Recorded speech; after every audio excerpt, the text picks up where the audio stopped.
Hello there, welcome to Parenting Hacks with Dr. Yanina. I am always excited to have you. And as you know, in this show, I share every week one or two parenting hacks to help you stay in tune with your preteen or teen, to help you have a stronger and healthier relationship with them.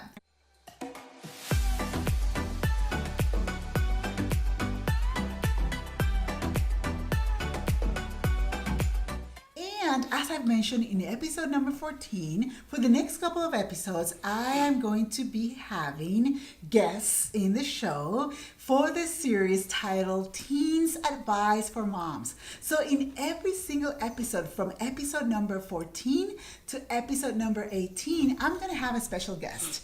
And my special guest is going to be either a preteen or a teen, in which what they're going to do is they're going to be sharing their advice for us moms on how to have healthier and stronger relationships with them. And it's based on their opinion as preteens and teens. So I am super excited to be hosting this series, and I am sure you don't want to miss what they have to say. In today's episode, I'm excited to be talking with my oldest child, Alec. Hi, everybody. Want to say hi? And can you tell our moms how old you are? I'm 17 years old. All right, so we have a 17-year-old in the house. And Alec, well, as you know, we're talking, this is a series in which we talk to kids your age about asking you, in your opinion, in your experience, and it doesn't matter that I'm your mom, I want you to be as honest as you want to be, as honest as possible, regardless of me being mom. Let me just say that right there. In your opinion, how we moms can be better moms. We try our best, but we make mistakes. And I wish you guys were born with a manual that we can just refer to the manual when things are not going the way we want them to be. But at the same time, we want to do the best we can. And sometimes we have some answers if we only just take the moment to talk with our kids. And that's what I'm doing in this series. And that's why, to me, this series is so super cool, so important, because we are pausing and we're taking the moment to ask you guys, what should we do? Maybe one or two tips that you can share in today's episode. And when it comes to what should we do as moms to stay connected with you, a 17-year-old child, or, to communicate with you, to be better moms. Take it away. I think that a lot of parents really just need to listen, because right now we're in our developmental stages. Mm-hmm. So as we're developing and growing up, go through middle school, high school, there's a lot going on in a teenager's life that they don't usually talk about all the time. Okay. Yeah. A lot of things in the background. Mm-hmm. So really a big key point is just listening to your kid, taking the time to listen to what they have to say, whether they want to be open about it or not, just to be patient with the kid, because there's always a lot of things that teenagers don't talk about, okay, or aren't as open about. I mean, some more than others, obviously, but, just really listen to the kid, take the time to open up to them, because as you start to listen more and let them open up more, the relationship begins to build from there, which is very important. Yeah. And building a relationship with a kid, because with relationship comes respect, and respect is probably one of the biggest factors in a relationship between parents, mother, son. And you're saying that a major key to have a better relationship with your child will be if we take the time to listen. And which builds the respect as well. So can you tell me a little bit more about, we parents try to listen, but there are other things that happen because sometimes we have more children, things are happening, and maybe we get distracted. Well, what would you suggest that we should do to be better listeners? I mean, I would say that kind of varies kid to kid. Some kids would want more attention than others, but I think it's just making sure that the kid understands why your attention is limited, and just when you have the chance, open up to the kid, talk to them, ask them questions. Just try to take advantage of what time you do have away from all the chaos to try and get involved with a certain child. But just making sure that they understand what's going on in your life, as well as you understanding what's going on in theirs. Okay, so they don't misinterpret your distractibility. I mean, you're distracted sometimes. And that's one thing that I'm usually concerned about, because the reality is that we are all distracted. I mean, there's so many things going on, and we as parents, we have like a billion things in our minds. So we're taking care of ourselves, our partners, our children, the pets. So, parents, siblings, you name it, right? And sometimes our intention is to listen and be there, be present. But all these things that are going on in our head can really, distract us when we're having a conversation with our children, or with our child, our teen or preteen. And what you're saying is, correct me if I'm wrong, but what you're saying is this, you understand that we parents have all these things, but we need to open up and be truthful and say, tell the truth. Keep the kids informed. Right. And, with that communication comes the respect later down the road, if it's not already there, Right. or just building up more onto it. Because, a lot of kids I see, they lack the respect for their parents due to lack of communication. Okay. So Yeah. I think that's something that's very important to build, because with that respect, comes the conversations and the Right, understanding of each other, and really just building a relationship that will always have a firm foundation. Awesome. Hey, moms, I'm sure you're taking notes. Is there anything that Alex said today that is resonating with you? Hey, just type it below in the comments. I would love to hear from you.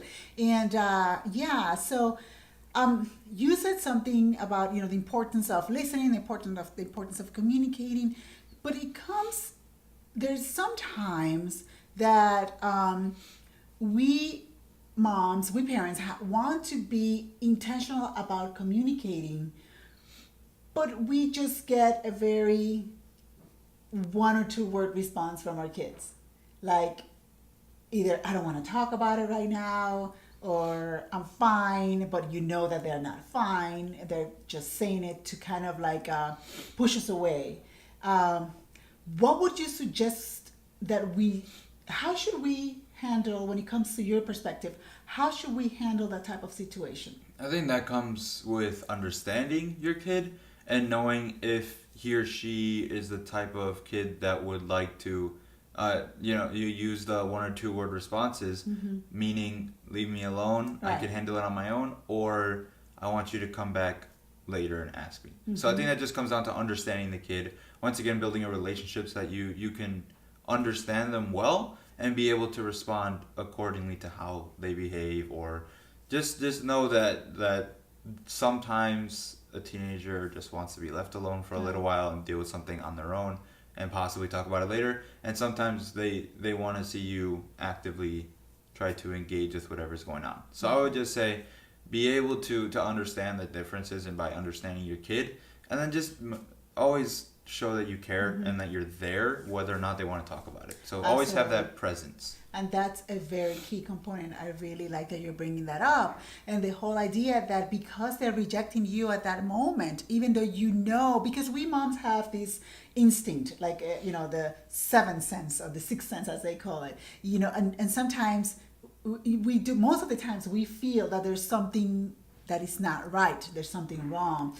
And understanding that sometimes we all need our personal space. And just because you are not ready to speak with me at that moment, and here as a mom want to be the super mom, I want to make sure that I help you solve the problem, because that's what is going on in our minds, right, moms? You really you see your child, something is wrong with her, something is wrong with him, and you really want to just fix it for them, right? But just trying to stay away from those impulses and understand that because your child is rejecting your help at this moment doesn't mean that they're rejecting you as a person. There's a difference between those two.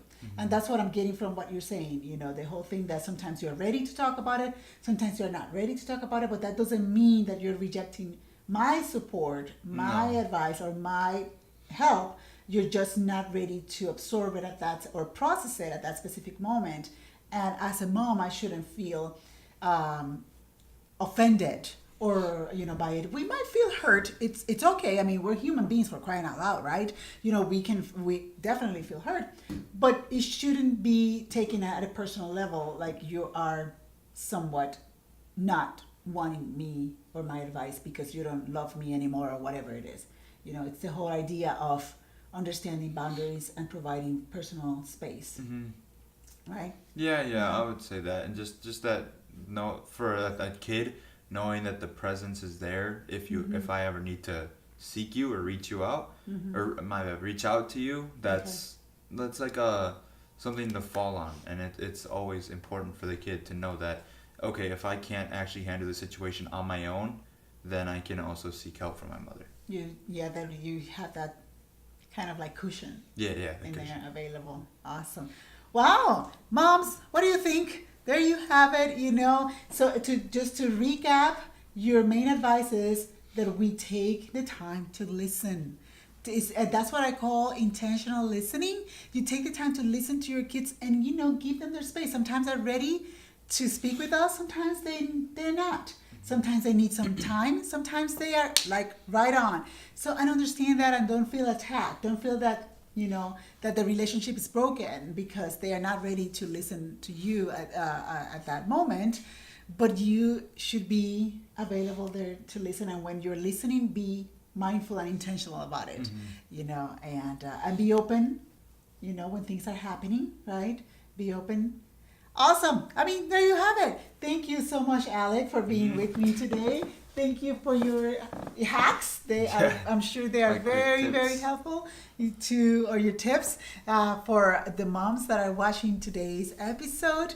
And before I go, I just want to remind you about the Facebook group that I have for the busy moms of preteens and teens. And I know you are busy, and sometimes it's a good thing to have a support system right there, available to us as moms, because sometimes we do need support. Sometimes we don't know the answers, and having a support system available to you, it's really helpful. So if you are interested in joining my Facebook group, it's a closed group, and on Facebook, head over to Facebook and type Moms Don't Quit.